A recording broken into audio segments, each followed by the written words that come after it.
Capítulo 2. La presidencia de Urquiza. Justo José de Urquiza, que nace en 1801 y va a fallecer en 1870, fue un militar y político argentino. Fue varias veces gobernador de la provincia de Entre Ríos, líder del Partido Federal y primer presidente de la Confederación Argentina de forma constitucional entre 1854 y 1860.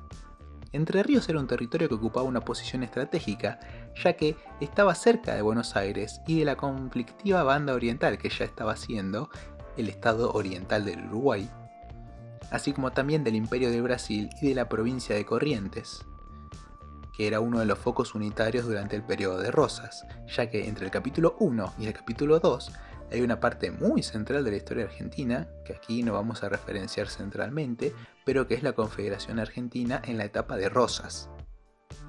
En el territorio de Entre Ríos se dan grandes batallas. Pero ya para el 15 de diciembre de 1841, la legislatura eligió gobernador a Justo José de Urquiza, y él no iba a dejar el poder de la provincia hasta su muerte.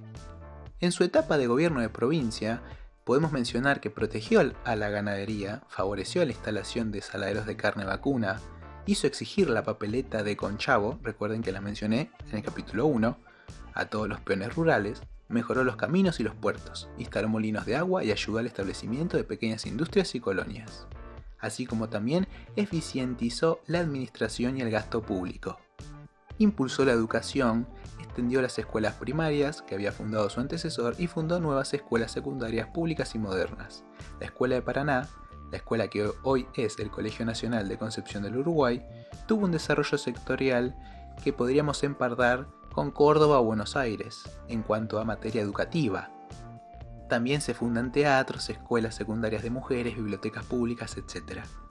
El estado de Entre Ríos recibe a emigrados antirrocistas, tanto federales como unitarios, así como autonomistas e intelectuales.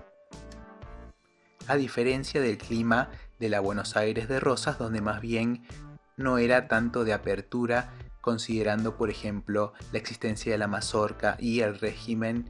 Y bueno, ven, ahí ya estoy diciendo régimen, podría haber dicho administración, ven, a veces con diversas palabras uno puede ir delimitando cómo es que va armando el proceso histórico de cada personaje en donde se para. Pero por ejemplo pueden decirle régimen, dependiendo si no les gusta o no les gusta tanto, o pueden decirle durante la gestión de Rosas, que podría delimitar otras implicancias.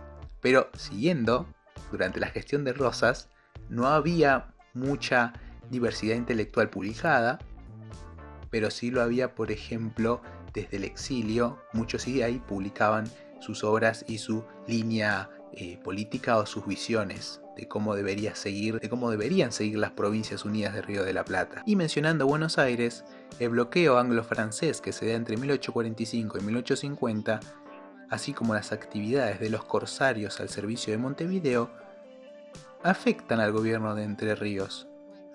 Pero sin embargo, para 1850, Entre Ríos era una de las provincias más prósperas de la Confederación. Atraía a inversores extranjeros y llevaba a los emigrados argentinos en Montevideo, un asentamiento exterior clásico para unitarios, a ver a Urquiza como el único capaz de terminar con el régimen rosista. De entre ellos podemos mencionar aquí a Sarmiento, que va a tener ya su capítulo protagónico, o al general José María Paz, que ya con Urquiza se había enfrentado durante su periodo de gobernación y antes también de tomar el poder de la gobernación de Entre Ríos. Esteban Echeverría, uno de los máximos referentes de la generación del 37, va a escribirle a Urquiza y va a decir, y cito, debe ponerse al frente de un partido único y nacional, que represente a la religión social de la patria representada en la bandera de Mayo. Nos asiste un convencimiento de que nadie en la República Argentina está en condición más ventajosa que vuestra excelencia para ponerse al frente de este partido nacional y promover con suceso la fraternidad de todos los argentinos. Vamos viendo cómo Urquiza se va presentando y va llegando a considerarse como uno de los referentes a nivel nacional. No obstante, Rosas, que es uno o el personaje más controvertido de la historia argentina, seguía sosteniendo que como el país no estaba en paz, no era tiempo aún de sancionar una constitución. pero también la misma política exterior de Rosas mantenía el estado de tensión constante, y aquí está un poco lo que comentaba antes. Podemos ver a Rosas, de hecho hay corrientes historiográficas que tienen discursos y se basan documentalmente en diferentes formas, dependiendo de la propia corriente, para tomar a Rosas como el mayor déspota o dictador, y otros lo toman como el mayor protector de la soberanía y la integridad nacional. Algunos lo toman como alguien muy progresista y muy popular, y otros lo toman más bien como alguien católico y ultranacionalista. Digamos que tiene varias interpretaciones y algunas hasta parece que podrían estar una contraria a la otra, pero por eso digo que es como uno de los personajes más complejos que hay de la historia argentina. Pero estamos con Urquiza. Pese al conflicto que hay con Montevideo, Rosas tenía visto bueno para que Urquiza mantuviera relaciones con Montevideo, pero al nombrarlo comandante del ejército de operaciones contra Brasil y enviarle los pertrechos, le exigió suspender relaciones. Urquiza fue un escudo de Rosas, un paladín podríamos decir, en defensa contra los unitarios que durante esos años se mantenían revolucionados en Corrientes, destacando a sus gobernadores y al general José María Paz, como les comenté antes. No es que solo hubieran aquí, sino que lo destaco porque es la incumbencia central de Urquiza durante ese periodo de tiempo, actuando Urquiza como el continuador del estado de Rosas a la hora de desempeñar el cargo principal dentro de la Confederación y mantener su hegemonía, de mantener su impronta durante las demás provincias y gobernaciones. Pero ya Urquiza, que en parte entendiendo, dado que Entre Ríos era la potencia emergente entre los estados que estaban dentro de la Confederación, y con este acercamiento que también de por sí se ve reforzado con el designio de Rosas, llega a una instancia donde comienza a contactar con los emigrados más de forma continua, más de forma relacional, y también va a entablar relaciones con autoridades de Brasil para, a través de estos, tomar contacto con representantes del imperio para empezar a construir acuerdos y relaciones que van a empezar a madurar luego, y podríamos decir que cosechar, con lo que va a ser la conformación del ejército grande. Pero no vamos a adelantarnos. Antes de esto, si podemos decir paso 1, aunque no, podríamos decir que donde inicia su etapa, podemos marcarla aquí con el pronunciamiento, que es el paso inicial que podemos decirle, como repito, y esto es el 1 de mayo de 1851, cuando proclamó el llamado pronunciamiento de Urquiza. ¿Por qué? Porque consistía en lo siguiente: Rosas todos los años se pronunciaba a las provincias, a los estados parte, ofreciendo su renuncia a la facultad de la relación exterior de la Confederación Argentina, siempre sabiendo que no iba a ser tomada. Pero en esa pronunciación Urquiza aceptó su renuncia y reasumió la representación exterior y de guerra del estado de Entre Ríos, así como también reemplazando el escrito ya típico en esa época, de mueran los salvajes unitarios por viva la Confederación Argentina, mueran los enemigos de la organización nacional, ¿no? Ahí se empieza a dar el trago amargo con la situación que va a empezar a tornarse. Complejamente, la única provincia el único estado parte que apoya este pronunciamiento de Urquiza va a ser Corrientes. Las demás condenaron la actitud de Urquiza y lo tacharon de traidor y de salvaje unitario.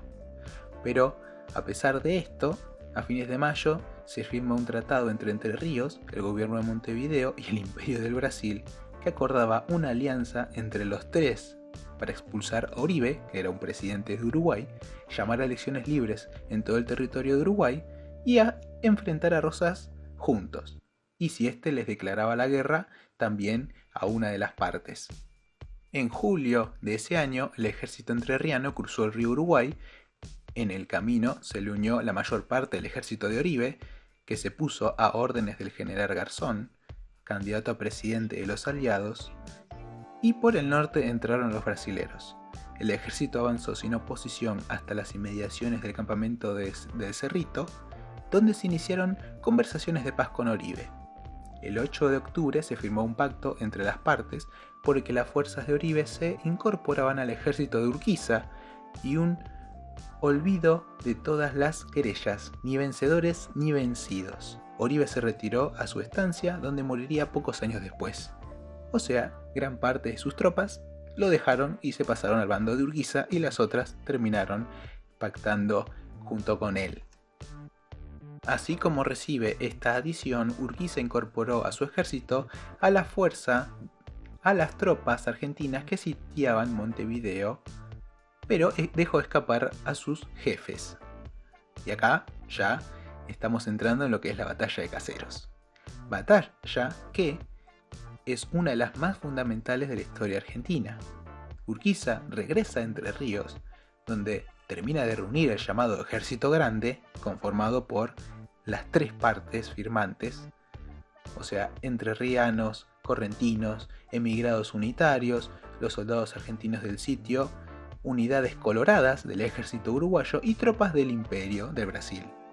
Con ellas cruza el río Paraná en buques brasileños y, aprovechando la detención de varias unidades del ejército de Rosas, derroca al gobernador santafesino Echagüe. Aunque hay que mencionar que de camino hacia Buenos Aires un regimiento entero de porteños, de los que estaban sitiando Montevideo, se pasaron a las fuerzas de Buenos Aires, asesinando a casi la totalidad de los mandos de oficiales que tenían estos mismos. Recuerden que son tomados a la fuerza, no es que van a combatir por honor o seguimiento a Urquiza, si es que eso se da. El 3 de febrero de 1852 se encontraron los 24.000 hombres de Urquiza con los 23.000 de Rosas en la batalla de Caseros, considerando obviamente los números como dentro de un rango promedio. Tras pocas horas de batalla, la victoria fue para Urquiza, hubo muchos ejecutados y se repartieron diversos bienes a diversos sectores porteños para asegurar que todo se mantuviera tranquilo, por así decirlo. Rosas se exilió en el Reino Unido, al sur de Inglaterra, y Urquiza asumió por sí mismo el gobierno provincial. 2 días después de la batalla, nombró gobernador a Vicente López y Planes. Sí, el mismo autor del himno y, como mencioné en el capítulo anterior, el segundo presidente de las Provincias Unidas de Río de la Plata, por emergencia en el caso de ese momento.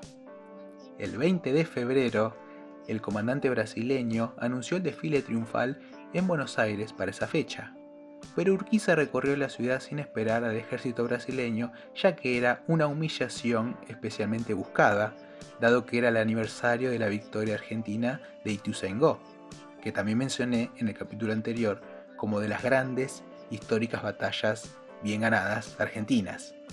Con una Buenos Aires vencida, apenas llega a Montevideo la noticia, a los demás países vecinos también, de lo que sucede en Caseros, los emigrados emprenden un regreso a Buenos Aires. Los rosistas, por su parte, no se resignan a perder su lucha, destacando su rol que tienen en la sociedad, y así formaron dos grupos políticos netamente diferenciados. Por un lado, los federales o urquicistas, que defendían el proceso de organización nacional bajo un poder federal.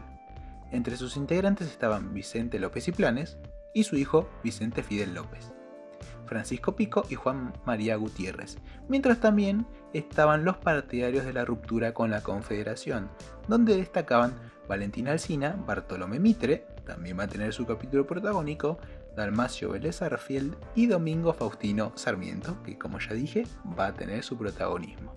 Todos ellos se oponían a la política de Urquiza, a quien consideraban un caudillo provinciano que aspiraba a dominar a la provincia, a la capitalización de Buenos Aires, recuerden, el problema que nos acompañará hasta más tarde, y a la nacionalización de los derechos de la aduana, también otro problema que nos acompañará hasta más tarde, por lo que proponían el aislacionismo del Estado de Buenos Aires y aún la separación del mismo del Estado Nacional. Estando en Buenos Aires, Urquiza envió una misión a las provincias para explicar sus intenciones de restablecer la vigencia del Pacto Federal de 1831, uno de los primeros pactos preexistentes que la Constitución Nacional después va a hacer referencia, y digamos que el génesis de contraparte de lo que va a ser los unitarios cuando en 1830 también ellos se organicen. Y también les comunica a los gobernadores Urquiza su deseo de emprender la organización nacional.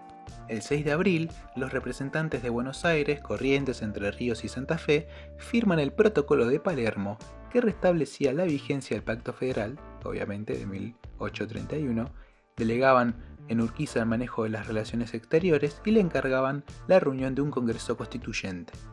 Para agilizar la reunión del Congreso Constituyente y fundamentar legalmente su autoridad, Urquiza invitó a los gobernadores de todas las provincias a una reunión que se celebraría en San Nicolás de los Arroyos.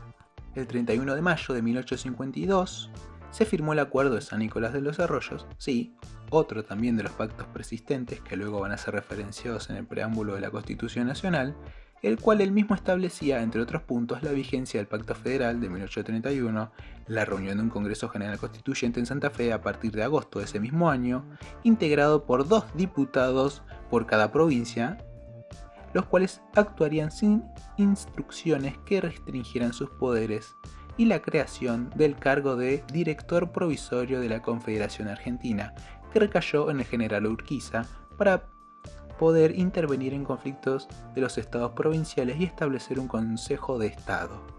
Ante esto, se desata una crisis en Buenos Aires. El acuerdo fue ratificado por todas las provincias con la única excepción de esta. La Sala de Representantes rechazó el acuerdo argumentando que el poder otorgaba a Urquiza una facultad dictatorial, y acá hago un comentario, cuando Rosas los gobernaba con facultades extraordinarias y la suma de poder público que ellos mismos le dieron. Bueno, digamos que facultades de tal forma están mal cuando uno las tiene capaz, o cuando otro las tiene capaz que no. Digamos que aquí podemos ver cómo la Sala de Representantes presenta diferentes actitudes dependiendo del caso. El gobernador López y Planes presentó su renuncia, que le fue aceptada, y en su reemplazo fue nombrado el presidente de la legislatura, el general Manuel Guillermo Pinto, con carácter provisional. Pero Urquiza, que estaba todavía en Palermo, reaccionó con rapidez, y el 24 de junio ordenó a su ejército ocupar la capital, disolvió la Sala de Representantes, repuso en su puesto a López y ordenó la detención y destierro de varios opositores. Y ahí se hizo nuevamente presente y les dijo: no, vamos a hacer esto, y los restituyó el orden. El 26 de julio, ante una nueva renuncia de López, que sí, sigue siendo el mismo, que fue segundo presidente de las Provincias Unidas de Río de la Plata, el que hace el himno, etc. Cuando pasa esto, definitivamente Urquiza termina de hartarse y asume él personalmente el gobierno de Buenos Aires. En su carácter de director provisorio de la Confederación, dispuso la convocatoria al Congreso Constituyente, prohibió la confiscación de bienes en toda la nación, abolió la pena de muerte por delitos políticos y declaró que el producto de la aduana exterior era un ingreso de la nación, el problema que nos acompañará hasta más tarde. También reconoció, a nombre de la Confederación, la independencia del Paraguay, que nunca había sido reconocida por Rosas por medio de un convenio. A continuación, declaró libre navegación de los ríos por decretos. En septiembre de ese mismo año, 1852, Urquiza parte hacia Santa Fe para iniciar las sesiones del Congreso Constituyente, dejando como delegado al general José Miguel Galán. Pero tras su partida el 11 de septiembre, cuando Urquiza se va, estalla un levantamiento militar con apoyo civil contra la autoridad de Urquiza y su delegado. Se restablece la Sala de Representantes, la cual desconoció al Congreso Constituyente, ordenó el regreso de los 2 diputados porteños a la misma y reasumió el manejo de sus relaciones exteriores. Urquiza inicialmente decidió volver a Buenos Aires, pero al tomar constancia de los grandes consensos que la situación tenía, enfiló directamente a Entre Ríos. A partir de ese momento, el llamado Estado de Buenos Aires se manejó como un país independiente de la Confederación. Tras un breve interinato del general Pinto, en octubre fue nombrado gobernador Valentín Alsina, el mismo que estaba de acuerdo con separarse. El general José María Paz, sí, el mismo Paz de Corrientes, fue nombrado comandante de las fuerzas acantonadas en San Nicolás, digamos, localizadas allí, con las que se planeaba invadir Santa Fe. Mientras tanto, las fuerzas correntinas fueron enviadas de regreso a su provincia con la misión de invadir Entre Ríos en su camino. pero las fuerzas desembarcadas en Concepción del Uruguay fueron derrotadas y debieron huir a Corrientes, y otra división se reembarcó hacia Buenos Aires, de modo que la proyectada invasión de paz al interior fue suspendida. No solamente se separaron y se fueron del Congreso, sino que querían evitarlo. Estos planes de atentar contra el orden federal causaron una rebelión, una revuelta, un descontento entre los oficiales rosistas y sucedieron renuncias y tomas en el gobierno de Buenos Aires. Las tropas federales nuevamente fueron y sitiaron Buenos Aires, debiendo ésta mandar a confluir, a concentrar todas sus tropas restantes hacia sí misma para repararse de las fuerzas que la estaban sitiando. Periódicamente durante este sitio hubo escaramuzas y conflictos en los bordes de esta y combates navales en el Río de la Plata y el Paraná. El gobierno porteño resolvió esta situación de encierro total, de sofocamiento, por medio del soborno a varios jefes federales para abandonar el sitio, y luego sobornó al comandante de la escuadra de la Confederación, el norteamericano John Hallstatt Coe, para entregar su flota al gobierno porteño. En julio de 1853 el ejército sitiador se disolvió y Urquiza regresó a Entre Ríos. Bueno, vimos que la sesión del Congreso Constituyente se constituye, valga la redundancia, y comienza el trabajo, el proceso de la Constitución. En 1852 Urquiza crea una comisión de 14 miembros para la redacción de los códigos civil, penal, comercial y de procedimientos, pero la revolución del 11 de septiembre de ese año, que culminó con la separación de la provincia de Buenos Aires de la Confederación Argentina, impide que el proyecto fuera concretado, o sea que eso sí lograron cancelar. En noviembre de 1852 se inauguraron las sesiones del Congreso Constituyente en Santa Fe, quien lo había gestado y tratado de reunir luego de incansables años de lucha. El general Urquiza no pudo asistir debido a la invasión porteña Entre Ríos. Estuvo dejando funcionar al Congreso, encargándose de repeler a los intentos de frustrarlo. La tarea de redactar el proyecto recayó fundamentalmente en el diputado Benjamín Gorostiaga, que presentó un texto inspirado en el proyecto de constitución que había propuesto Juan Bautista Alberdi en Bases y puntos de partida para la organización política de la República Argentina, y la Constitución de los Estados Unidos y las Constituciones Argentinas de 1819 y 1826, que vimos en el capítulo pasado, que seguían la tradición de la Constitución Española de 1812. Aunque la Constitución nombraba al país como Confederación Argentina, el régimen establecido era el de una república federal. En la práctica, durante la primera década, el sistema político funcionaría como una federación de provincias, aunque unidas por un vínculo más firme que el que había existido durante el régimen de Rosas. El 1 de mayo de 1853 fue sancionada la Constitución, la cual fue jurada en asambleas públicas en las capitales provinciales. Hasta la reunión del Congreso Nacional, el Congreso Constituyente se hizo cargo del poder legislativo. Las principales leyes que sancionó fueron la que designaba Paraná capital provisoria del país hasta que Buenos Aires se uniera al mismo, y otra aprobando un tratado de libre navegación de los ríos con Francia e Inglaterra, que declaraba que la navegación de los ríos interiores de la Confederación estaba sujeta a las mismas condiciones que la navegación en alta mar, o sea, completamente libre de todo control. Así, realizadas las elecciones, fue elegido presidente Urquiza el 5 de marzo de 1854, de los 3 estados federados parte, siendo el primer presidente constitucional y el tercero. También fue acompañado por el unitario sanjuanino Salvador María del Carril como vicepresidente. La capital fue establecida en forma provisional en la capital de la provincia de Entre Ríos. Para ello se federalizó todo el territorio de la provincia, que pasó a estar gobernada directamente por el presidente. De este modo, Urquiza seguía gobernando su provincia, aunque las municipalidades conservaron cierta autonomía. Tras esto, convocó a elecciones de diputados y senadores, inaugurando las primeras sesiones del Congreso Nacional el 22 de octubre de 1854. La organización del Poder Judicial presentó mayores dificultades debido a la escasez de personal capacitado. Si bien el presidente designó a los miembros de la Corte Suprema de Justicia y sancionó la ley para la organización de las cámaras federales, así como también se encargó de nacionalizar el Colegio y la Universidad de Córdoba y el Colegio de Concepción del Uruguay e hizo construir edificios públicos en Paraná. La Confederación no tenía recursos políticos ni económicos para llevar adelante grandes iniciativas públicas. Una de las materias en que logró más éxitos fue la conformación de un ejército nacional. Las fuerzas provinciales se mantuvieron autónomas, pero el gobierno logró organizar regiones militares que pudieran funcionar como unidades militares en el futuro. También se hizo un primer intento de crear un ferrocarril para unir Rosario, la ciudad que más rápido creció en ese periodo, pero pronto sería la más poblada en el interior ya.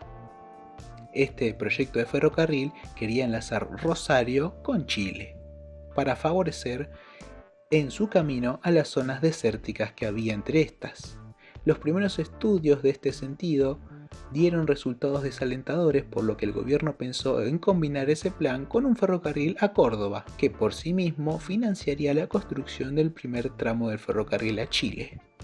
El plan desarrollado por el ingeniero William Wheelwright no pudo ser llevado a cabo por falta de recursos. Sin posibilidad de ferrocarril, las comunicaciones se modernizaron estableciendo mensajerías, empresas privadas que llevaban pasajeros, correspondencia y cargas de valor alto en galeras. Y cuando digo galeras no me refiero a los barcos, sino que son carros de tracción a sangre de gran tamaño, sin elásticos, suspendidos en sopondas de cuero, con una puerta trasera y asientos para 6 u 8 personas, uniendo la mayor parte de las ciudades del país, y que también recorría el interior de la provincia de Buenos Aires este sistema.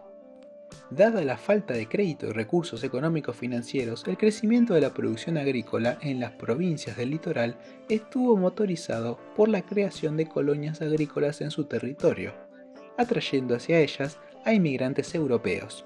Esta situación llevó a que las tensiones entre la Confederación Argentina y el Estado de Buenos Aires recrudecieran.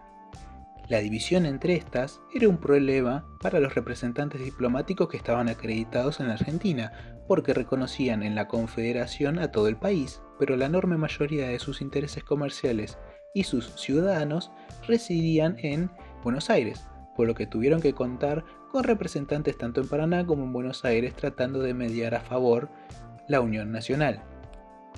Obviamente tampoco porque sean ángeles, sino porque les convenía que fuera mucho más prolijo que todos solamente tuvieran que mandar un representante a una sola ciudad. La Confederación dio mucha importancia a sus relaciones exteriores con las potencias extranjeras, pero su prioridad fue lograr el reconocimiento de la independencia argentina por parte de España. Juan Bautista Alberdi representó a la Confederación ante la corona española, logrando la firma de un tratado con España el 9 de julio de 1859, miren cuántos años habían pasado ya del otro 9 de julio, por el cual la antigua metrópoli reconocía la independencia de Argentina.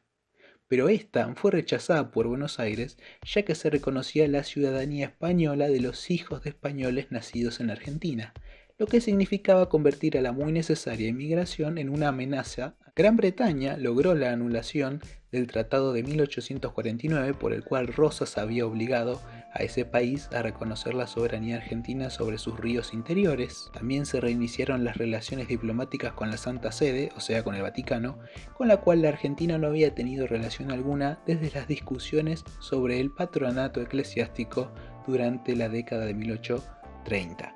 Las relaciones con el Brasil estuvieron orientadas principalmente a la cuestión de la navegación de los ríos y a las relaciones de ambos países con el Paraguay, que si conocen de historia ya saben que Brasil, Argentina y Paraguay van a tener un episodio que vamos a abarcar próximamente también, dentro de las presidencias siguientes. La relación con Paraguay se distancia en este periodo, aunque la Confederación Argentina medió entre este y Estados Unidos, antes de entrar en guerra. Sí, Paraguay en guerra con Estados Unidos, una de las curiosidades que uno se entera estudiando estos temas. Pero la buena resolución de este problema facilitó la mediación paraguaya para resolver los conflictos entre Buenos Aires y la Confederación en 1859. Pero bueno, todavía no llegamos a ese año. Al transcurrir el tiempo, la falta de recursos, la dependencia del puerto de Buenos Aires para el comercio exterior, las trabas interiores derivadas de las aduanas provinciales y derechos de tránsito, dificultades en las comunicaciones y en el tránsito de mercaderías, escaso desarrollo de la agricultura y el estancamiento de la industria artesanal pusieron en números rojos a la Confederación.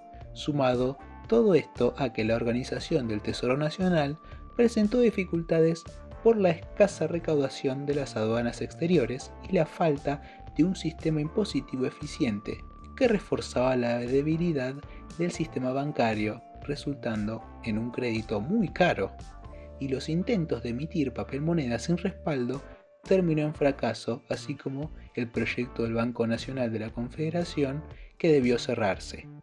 Ante esto, se decidió atacar la estructura económica del país, dividido con la Ley de Derechos Diferenciales de 1856, que buscó incrementar el comercio de la Confederación con las potencias extranjeras y perjudicar los intereses de Buenos Aires. La ley establecía que las mercaderías extranjeras provenientes de otros puertos del Río de la Plata que no fueran de la Confederación tendrían que pagar doble a las contribuciones por el hecho de aparcar antes y no directamente en un puerto de la Confederación. Y esto se agravó porque más tarde se sancionó una ley que estableció lo mismo, estos derechos diferenciales, pero para la exportación. Ante esto, el Estado de Buenos Aires tomó como medida prohibir los productos que se dirigieran a la Confederación, iniciando una guerra económica que no tardaría en tornarse militar. La necesidad de dinero fue solucionada en parte por la Confederación con nuevos empréstitos, pero los intereses a los que se pudo conseguir el dinero fueron muy altos, llegando incluso al 24%.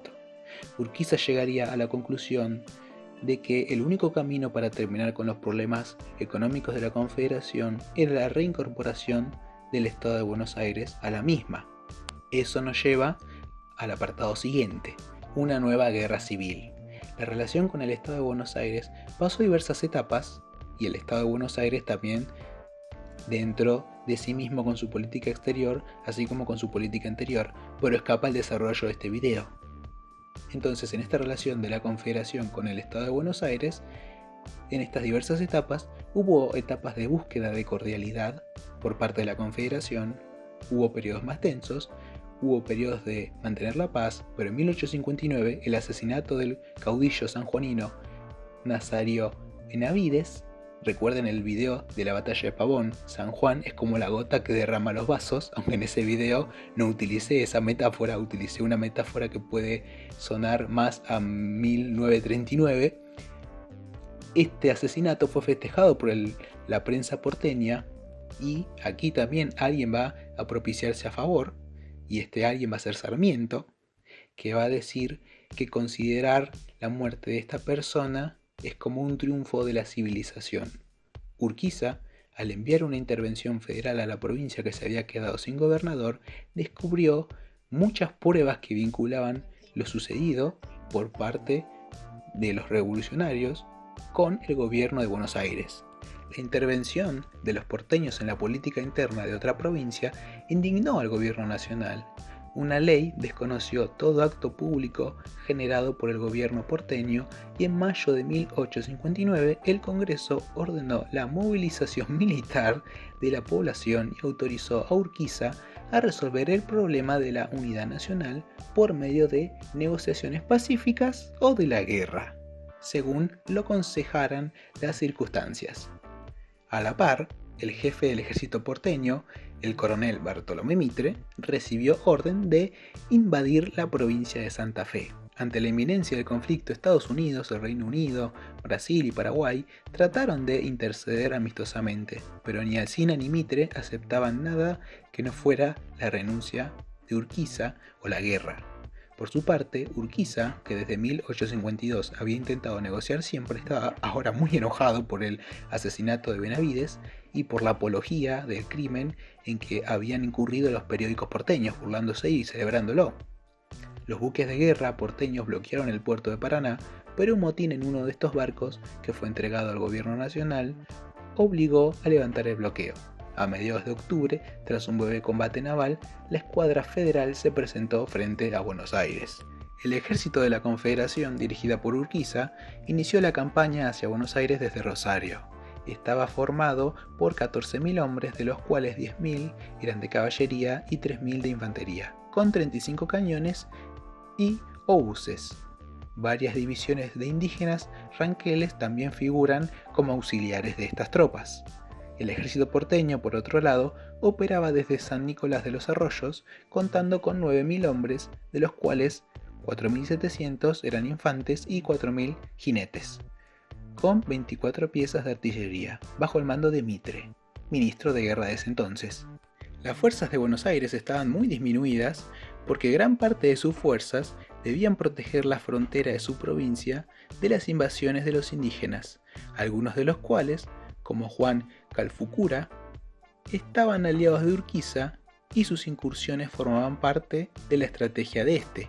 Así, el 23 de octubre inicia la batalla de Cepeda.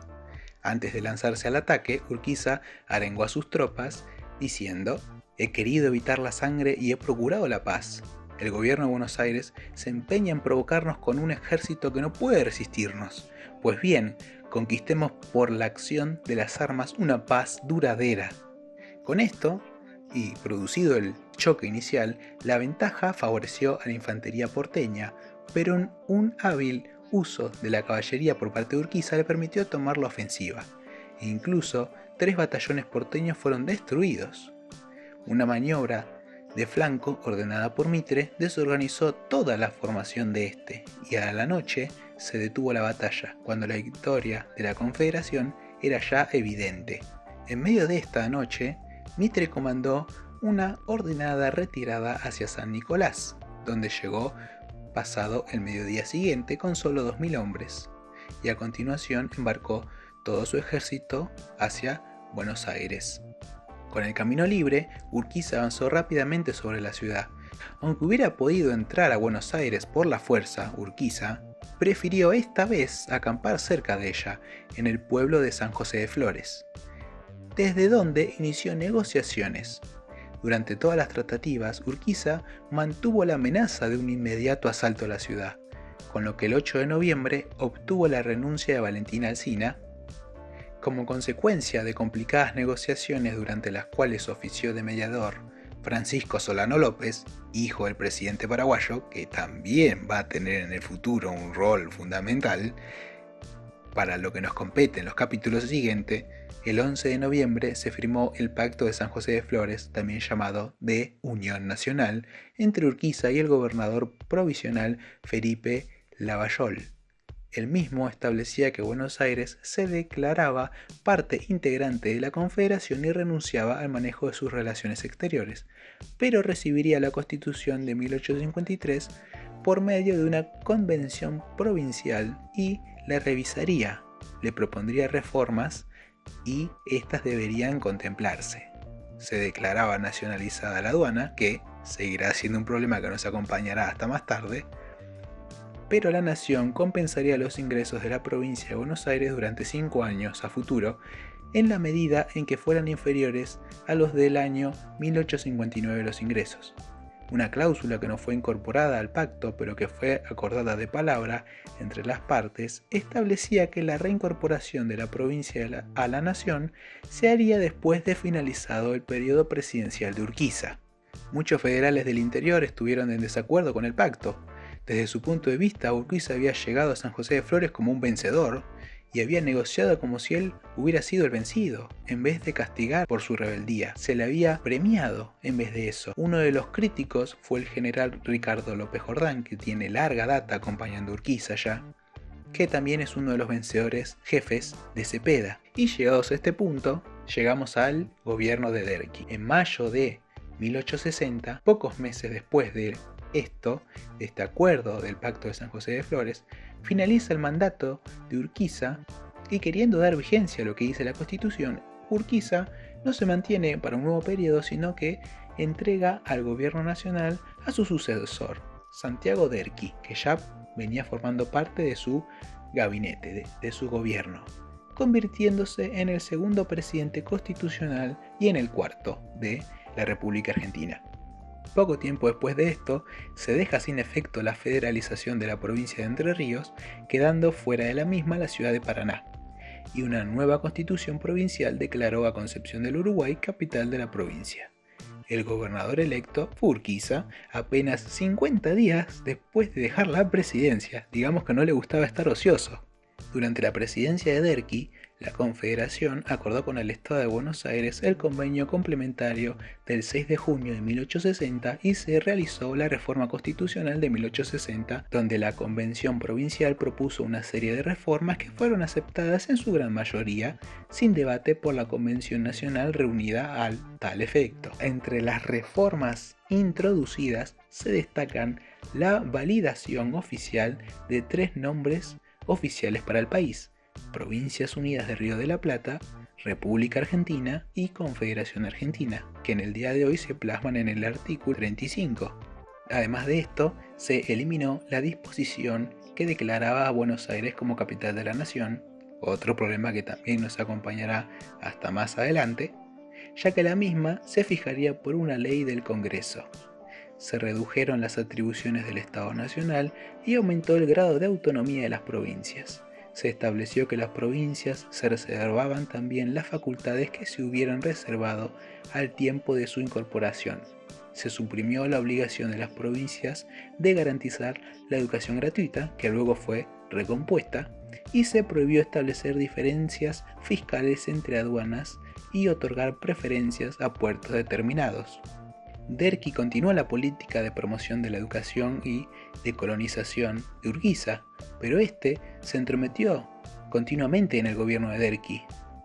Para sacarse de encima su tutela, digamos, para que Derqui brille, para que Derqui se encargue de la presidencia como tal, se apoyó en Mitre, pero eso le sirvió, o mejor dicho, eso llevó a que se debilitara su gobierno y fracturara su relación con Urquiza, a quien también trató de desligar de la escena central, encomendando diversos actos militares, en vez de Urquiza, a diversos colaboradores como Juan Sá, las tareas militares que debía llevar adelante la Confederación. Y sí, dije Juan Sá, hasta el día de hoy sigue estando en Argentina. Aún con esto, una serie de conflictos con Buenos Aires, incluyendo nuevos problemas en San Juan, les dije, y el rechazo de los diputados por Buenos Aires, por una cuestión en la forma de su designación, llevaron a que Mitre desconociera el pacto de San José de Flores. Y hay un meme que dice, oh, aquí vamos de vuelta. Bueno, bien, aquí vamos de vuelta. Hay un video ya en el canal, pero vamos a tratar un poquito aquí también Pavón. Derqui se preparó para esta nueva guerra contra el Estado rebelde, reunió un importante ejército en Córdoba y lo unió a las fuerzas de Urquiza, se los dio a Urquiza. Este fue puesto al mando del ejército de la Confederación, a Urquiza, del que ya te habías distanciado. Pero Urquiza no quería pelear, había comprobado que la unidad no era alcanzable por la imposición hacia Buenos Aires. Ya había entrado una vez cuando le ganó a Rosas, entró desfilando por Buenos Aires. La siguiente vez le mantuvo el sitio, la otra vez no entró a la ciudad, acampó en Flores y ya no veía, digamos, él en ese deseo de unidad otra forma de configurarla, como intentando entender algo próximo, pero que si ya vieron el video de Pavón saben qué va a pasar. Aún así Urquiza trata de, antes de entrar en el campo de batalla, trata de la medida de la diplomacia con Mitre en búsqueda de una resolución fuera del campo, pero Mitre se niega a cualquier trato e invadió la provincia de Santa Fe. Los ejércitos se enfrentaron en la batalla de Pavón el 17 de septiembre de 1861, una de las batallas más importantes de la historia argentina. Aunque el resultado de la batalla parecía inclinarse a su favor, al favor de Urquiza, este se retiró con sus tropas. Sí, ahí, se retiró. En medio de la batalla, se retiró. Sin atender los pedidos del presidente Derqui, ni de sus propios comandantes de caballería, entre ellos López Jordán, su antiguo colega colaborador, Urquiza regresó a Entre Ríos. Mitre, que se había dado la retirada hasta San Nicolás, al tomar conciencia de que había ganado por abandono, digamos, porque Urquiza se retira y termina de invadir Santa Fe, masacra a la Reserva Federal en Cañada de Gómez, y envió un ejército, parte a Córdoba y otro a Cuyo. Debilitado política y económicamente, Derqui se exilia a Montevideo. Urquiza consideró caducado el gobierno nacional, en el que fue imitado por los demás gobernadores. Dijeron, Derqui se fue, Urquiza se fue, no sabemos qué pasó, se cortó solo, no nos responde, seguramente caducó el gobierno nacional. Urquiza mantuvo la autonomía del gobierno de su provincia y conservó el cargo de gobernador. No hubo un acuerdo explícito, pero sí un acuerdo tácito con Mitre, por el cual este nunca amenazó a Urquiza. A cambio, Urquiza se mantuvo neutral durante todas las rebeliones federales de esa década. En La Rioja, el general Ángel Vicente Peñalosa, o Chacho, mantuvo una larga rebelión hasta que fue asesinado en 1863. 4 años más tarde, Felipe Varela y Juan Sá dirigieron otra rebelión en Cuyo y La Rioja, pero esta fue aplastada. Estas y otras revoluciones federales se hicieron en nombre de Urquiza, y sus dirigentes pidieron repetidamente ayuda y órdenes al jefe natural del Partido Federal, que era Urquiza. Pero Urquiza no respondió a los llamados. Ya nuevamente en su provincia, gobernó de forma sistemática y autocrática, y su gobierno no fue tan progresista como los anteriores. Progresista entendido en el sentido de educación, desarrollo, etc. Su provincia se vio beneficiada, sí, por la política librecambista de Mitre, si bien las incipientes industrias tuvieron que cerrar. A cambio de esto, la ganadería floreció más que nunca en Entre Ríos y la provincia se transformó en una orientación casi total a esta misma actividad. Y Urquiza era un ganadero. Incrementó su fortuna naturalmente de forma exponencial tras esto. Al estallar la Guerra Chiquita en Uruguay, iniciada en 1863 por la invasión del general Venancio Flores, Urquiza también se mantuvo neutral. La mayor parte de los federales entrerrianos trataban de ayudar al gobierno uruguayo, pero Urquiza mantuvo su alianza con el presidente Mitre, que apoyaba abiertamente a Flores. En las elecciones provinciales de 1864, se aseguró un candidato adicto en la gobernación de su provincia, y a Urquiza le llegaron cientos de cartas invitándolo a entrar en acción, pero Urquiza no tomó acción, no tomó parte.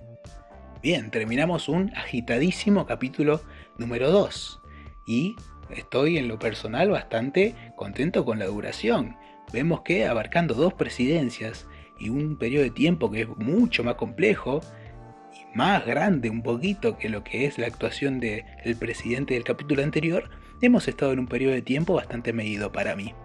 Así que bueno, espero que les sirva, espero que los invite a nuevas preguntas, a nuevos factores a considerar, a ver cómo ponerse en el lugar de uno u otro actor, a ver cómo interpretar esto, cómo ponerlo en transposición a otro hecho o a otro caso, o compararlo, o tratar de entender a uno u otro actor. Sin duda que una de las partes centrales que tiene el video es por qué Urquiza termina abandonando Pavón, ¿no? Hay partes donde concuerdan que él pone como excusa problemas físicos, otros donde pone problemas como que pensó que estaba perdiendo, otros donde da por tirada la guerra, otra por donde da pactado con Mitre una cuantiosa suma de privilegios, de demarcaciones territoriales, etc. O tampoco podemos pensar en una y podemos pensar en muchas, pensando que capaz que hay 70% de esta, 30% de esta otra. Podemos pensar que esto, podemos pensar que esto otro. ¿Por qué es tan importante San Juan, como mencioné a lo largo del video? ¿Por qué es tan importante que las cosas que pasan ahí siempre rebasan las gotas de agua de ambos vasos? ¿Cómo fue la relación entre la Confederación? Si creen que la Confederación podría haber hecho otras cosas para haber prosperado por sí misma, y quizás hoy habría una Confederación Argentina y habría un país diferente que se llame Buenos Aires. No lo sabemos, porque Buenos Aires, a pesar de que se quiso desligar de todas las provincias, seguía teniendo injerencia en la Confederación, si ella misma se había cortado, digamos.